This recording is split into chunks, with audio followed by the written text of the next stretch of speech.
Well, welcome back. So this particular winter storm, like snow shower or whatever you want to call it, over here in American Falls, Blackfoot, Soda Springs, Idaho region here, was a little bit hectic enough to trigger a special weather statement.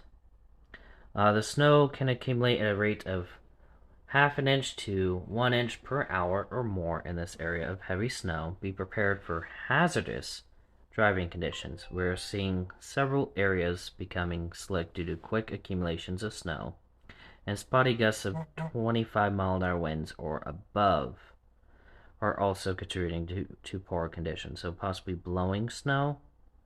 Um, Anyways, conditions can deteriorate rapidly in winter weather situations. Be prepared for snow or ice-covered roads. Slow down and allow extra time when traveling. Or if you can, pull over, let this go through, or considering the timing right now, might be a good idea to see about stopping at like a hotel or motel for the night, if applicable.